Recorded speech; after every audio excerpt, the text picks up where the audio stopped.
mulai tak? Yuk. Sip. Bismillahirrahmanirrahim. Assalamualaikum warahmatullahi wabarakatuh. Jangan lupa like, comment, and share, apalagi subscribe. Dukung terus channel kami Riza Manisi supaya kedepannya agar lebih baik lagi. Dan jangan lupa kritik dan saran di kolom komentar kami untuk membangun kedepannya. Terima kasih. Assalamualaikum warahmatullahi wabarakatuh.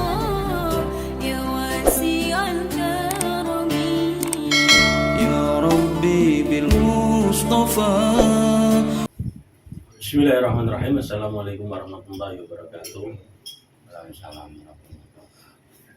Berjumpa lagi di channel YouTube kami Riza Manisi. Insyaallah kita bersama dengan Ustadz Masyhud. Beliau dari Bojonegoro, yaitu pesantren Sabilul Najah, Sabilul Najah, yang mana bertepatan beliau ini berjuang di pesantren bersama Kiai Al-Hajj Anwar Zahid dari mulai merintis, dari mulai merintis sampai sekarang. Insya Allah beliau berada di tempat kami dengan memenuhi undangan, tidak lain yaitu untuk kita akan kupas tuntas tentang sihir, ya, dan juga bisa jadi tentang hal-hal yang gaib, karena beliau ini ahlinya ahli. Punya pengalaman yang begitu luar biasa. Kira-kira Ustadz Masyhud ya, ini antum ini belajar mulai sejak kapan ini? Atau memang sudah ada turun-temurun dari leluhur ini? Gimana Ustadz? Ya, kalau saya itu, menurut saya pribadi, saya itu tidak pernah belajar ya. Menurut saya pribadi, aku itu tidak pernah belajar ingin bisa. Ya, bisa apa, seperti dukun, seperti aku sebenarnya tidak pernah punya keinginan seperti itu. Ya, hanya saja dengan perjalanan saya, terutama di Pondok Sabilul Najah milik Kiai Anwar Zahid itu, kebetulan saya itu bagian penunggu pondok, ya, bagian penunggu pondok. Jadi mulai insya Allah mulai 2015 sampai sekarang saya itu nunggu pondok. Jadi amanat yang diberikan kepada saya untuk menunggu pondok, maka saya itu memang berusaha tidak tidur ya, mulai 2015 sampai sekarang. Kalau malam itu berusaha tidak tidur. Ya, tidak punya keinginan lain, hanya tujuan saya mendapat amanah untuk menunggu pondok, akhirnya saya tunggui walau 24 jam. Nah, terutama kalau malam itu aku nggak tidur karena ya nunggu pondok. Terus masalah diberi, entah itu dikatakan bisa entah apa, itu karena ya aku nggak tahu, hanya ada beberapa ya, termasuk orang-orang yang tua yang apa itu, ada yang lewat mimpi, ada yang lewat langsung ya, katanya saya itu ya bisa seperti ini disuruh nolong orang, itu aja. Oh, jadi intinya memang antum ini sudah ada bawaan ya, petunjuk ya, hidayah ya, untuk masuk dalam berdakwah lewat hal seperti ini. Nggih Ustaz nggih. Iya, iya. Ya, alhamdulillah. Ustaz Masyhud, ini ada satu pemahaman di masyarakat ya, bahwasanya orang laku ya, orang yang istilahnya ngelakoni ilmu itu kudu kuat melek. Nah, paling tidak tidur itu di atas jam 12, jam 3, jam 2, ataupun apakah itu ada pengaruh bagi orang yang laku itu? Kalau menurut pengalaman saya, kalau memang itu orang itu belajar ya belajar spiritual lah, atau belajar itu memang ada pengaruh ya. Bahkan saya itu bisa menyimpulkan kalau orang itu tidak tidur pada malam hari ya itu ditakuti sama jin. Ya, ditakuti sama jin. Ya, ditakuti sama jin itu. Khusus orang yang laku ya? Ya, maksudnya bukan orang yang begadang-begadang biasa itu. Ya kadang kalau biasanya kan orang kan ada lewat tirakat seumpama entah itu wiritan, entah itu puasa, entah apa. Ya pokoknya itu ya bahasanya melek iki ya kudu kuat. Ya ogak melek bergadang tok lah ya. Maksudnya tetap ada itu entah wiritan, entah itu apa sholat, entah itu apa tetap ada. Zikir lah ya. Berarti ada istilahnya hubungannya. Kalau memang orang laku itu melek kudu kuat, wiritan kudu kuat, zikir kudu kuat ya, untuk ngisi ngecas diri berarti. Iya Ustaz. Kalau memang itu lewat belajar atau lewat ritual. Ya, seperti itu. Masalahnya kan juga ada. Memang orang itu bawaan dari asli. Ya. Bawaan asli. Memang dia tidak merasa tirakat, tidak merasa apapun ya, zikir, tidak merasa apapun, dia itu bawaan. Entah itu kebanyakan itu keturunan, itu juga bisa. Ya, tapi itu tidak banyak. Itu ada. Yaitu keturunan langsung. Tapi ya enggak banyak. Tetapi itu yang lebih bahasanya itu lebih apa ya bahasanya lebih baik itu. Lebih baik. Bahkan cara ilmu spiritual itu lebih kuat. Karena kalau orang melakukan wiritan, puasa, apapun itu kan ditaker, keberhasilan itu kan diukur segi seberapa tirakatnya, seberapa zikirnya, seperti itu. Tetapi kalau orang itu memang bawaan, itu tidak bisa ditaker. Memang cetakannya memang cetakannya seperti itu. Mana? Dan ini yang lebih menarik lagi Ustaz. Jadi kadang kita ini ketika bertemu ataupun orang yang memang seorang pasien ya, kesurupan ya, terus ngomel-ngomel Ustaz ya. Itu kadang orang yang awam itu dia baca ayat kursi, baca al-ikhlas, al-falak, an-nas, itu tidak bisa keluar. Itu apa karena memang ayatnya yang salah atau memang ayat itu bisa menentukan keluar tidaknya jin atau bagaimana Ustaz? Tidak. Menurut saya, pengalaman saya dan menurut saya, doa itu hanya alat untuk bahasanya, untuk doa itu sekedar untuk bahasanya apa ya? Ikhtiar. Iya, hanya sekedar usaha aja. Sebenarnya doa itu lain yang baca, lain power ya. Lain baca, lain power. Lainnya membaca ayat, lihat orangnya yang lihat. Contoh, kalau saya itu, saya juga berani, sangat berani ya, seumpama ada orang ingin tahu atau saya sangat berani ya. Kalau saya itu nggak pernah baca apa-apa, saya itu bahasa saya itu Bismillahirrahmanirrahim, Fatihah, ayat kursi, dan adzan itu aja ya. Jadi masalah doa itu tergantung yang membaca. Masalah bacaan ya. Bukan benar dan salahnya membaca, tidak. Siapa yang membaca? Siapa yang membaca itu yang paling akan pengaruh. Ada power yang kuat ya. untuk sehingga jin terasa panas ataupun di tubuhnya sudah tidak kerasan atau betah itu ya. Ya.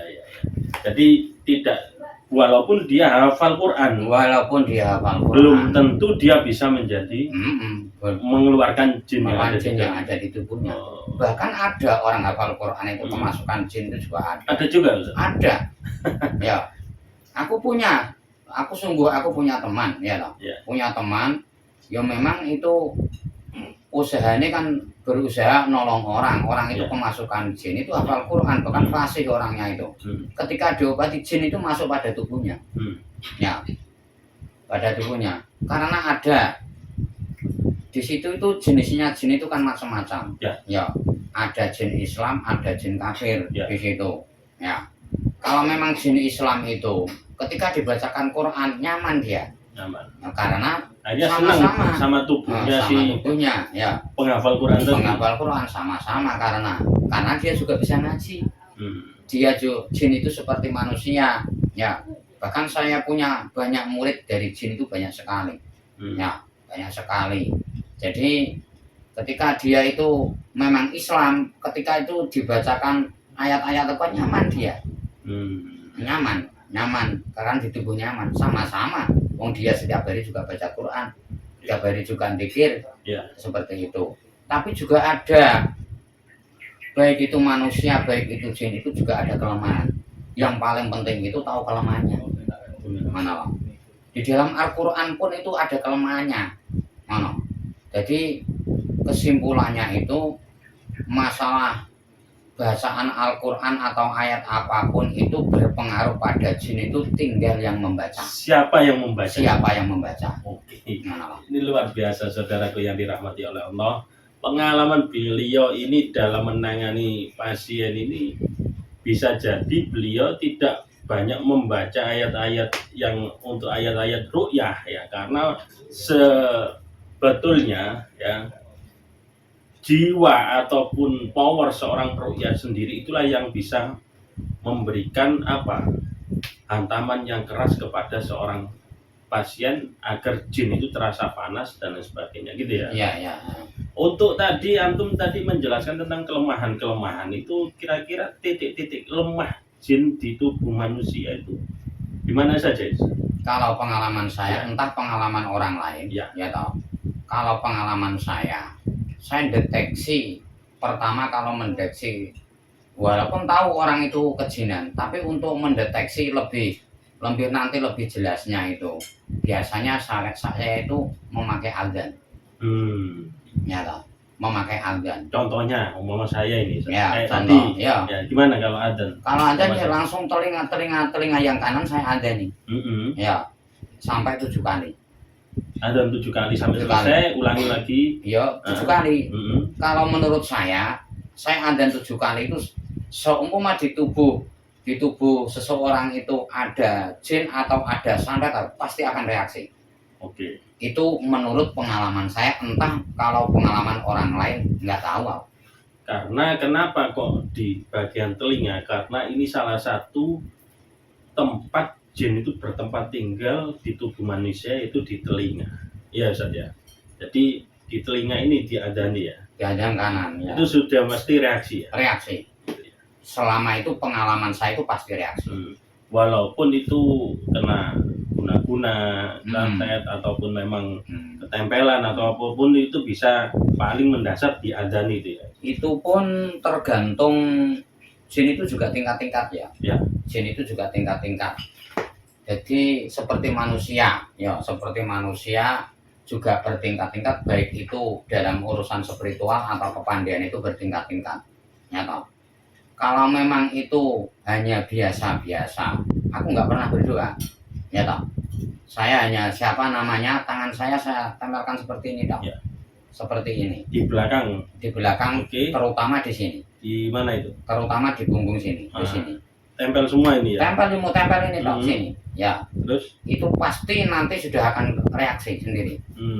Kok seumpama saya seperti ini kok aku tahu di tubuhnya ada tapi tidak mau reaksi, maka baru saya adzan. Seperti itu. Kalau seperti ini sudah ya. ini kita membaca apa ya? Aku nggak pernah membaca apa-apa, ya toh. Mungkin aku hanya siapa namanya, ya toh. Langsung aku kalau tujuan saya kan nggak tujuan apa-apa. Siapa namanya langsung saya kirim Fatihah itu aja. Oke. Seperti itu aja. Nah, bahkan beberapa ya entah pasien yang datang ke saya itu enggak saya sentuh pun ya kalau memang itu ada jinnya di hadapan saya sampai 10 menit pasti akan reaksi. Karena powernya seorang peruqyah tadi ya. Ya entah itu karena apa aku nggak paham ya toh. Mungkin itu rahasia ya, rahasia ya. Mungkin rahasia entah ada apa, aku nggak saya sendiri nggak tahu. Oke. Ustaz, tadi ya pertama dipegang belakang sini ya, terus diadani, terus kelemahan yang lain di tempat mana, Ustaz, kira-kira? Ya tergantung, tapi rata-rata jin itu kalau memang itu hanya ikut, ya hanya ikut nempel, bukan ya. Nempel bukan itu suruhan orang, ya itu rata-rata bertempat di pundak sini. Pundak apa di pundak? Oh. Pundak sini loh gini. Pokoknya sekitar pundak sini. Ya, siap. Sekitar di pundak sini. Kalau memang itu ikut sendiri, ya tidak disuruh orang. Terkadang jin ini suka dengan dia seorang, biasanya ini kasus di perempuan ini Ustaz ya.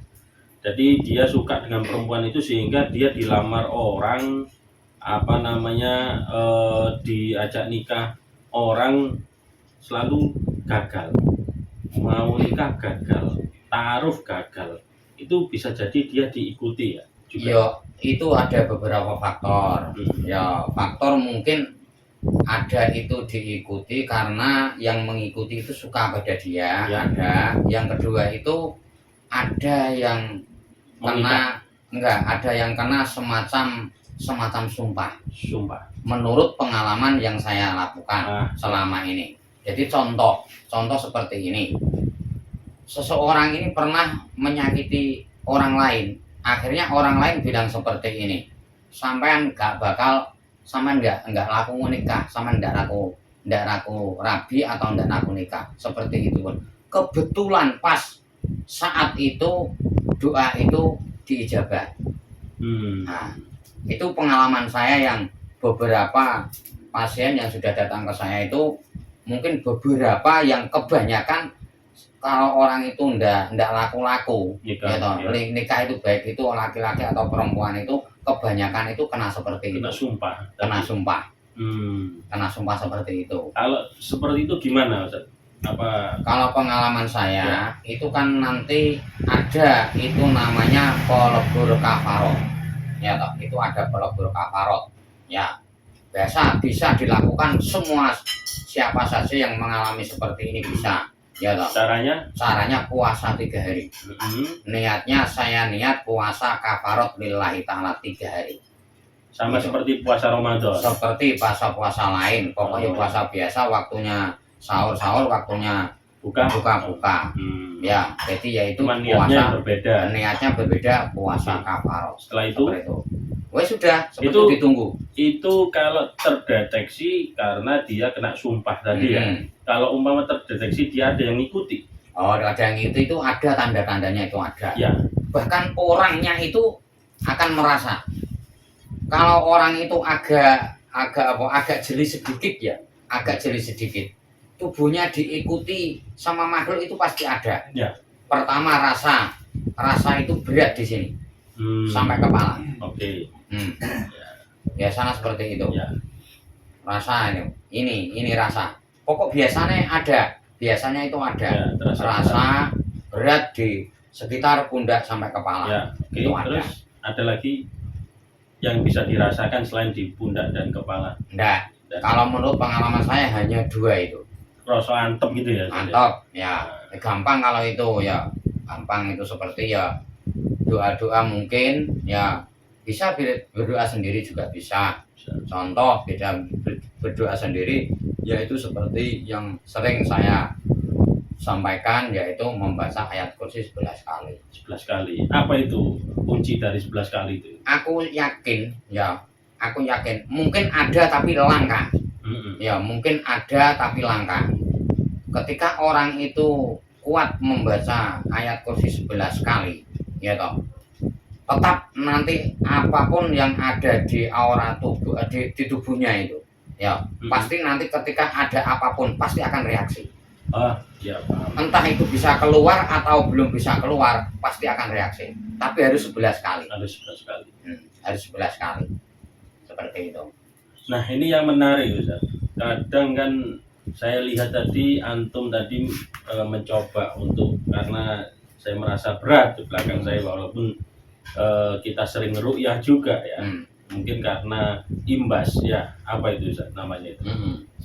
Bekas ya. Nabrak ke kita ya, seperti itu. Nah, antum tadi pakai minyak itu. Minyak apa itu Ustaz? Sebenarnya aku pakai alat minyak itu alat media, alat untuk saya mengobati orang itu ada dua.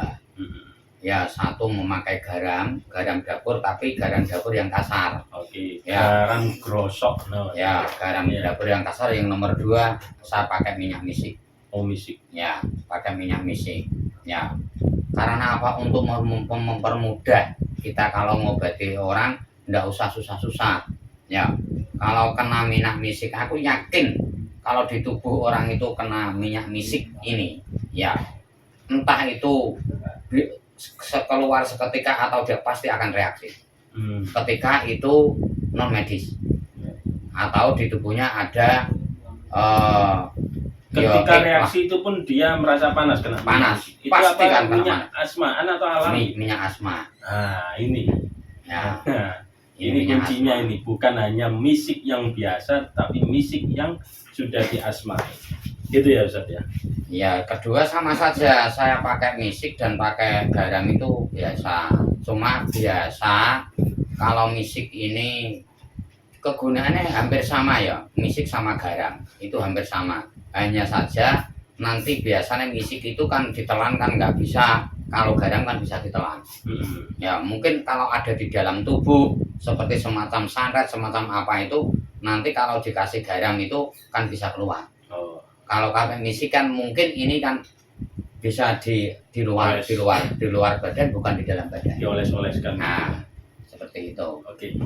Ustaz Masud, terima kasih banyak sudah memberikan pengalamannya tadi, dan ternyata kita setelah berbincang-bincang tadi, kesimpulannya yaitu paling tidak kita harus bisa meyakini pada diri kita bahwasanya tidak ada pertolongan apapun selain dari Allah Subhanahu wa Ta'ala. Walaupun apapun media kita, pakai ayat Al-Qur'an ya, dan pakai minyak ataupun garam, semuanya ini karena ridho Allah dan karena rahmat Allah yang diberikan kepada diri kita semua. Oleh karena itu tetap harus kita berpegang teguh pada keyakinan kita, la ilaha illallah Muhammadur Rasulullah, Allahus Somad, hanya Allah tempat kita bergantung, tidak ada Tuhan selain Allah untuk kita memohon pertolongannya.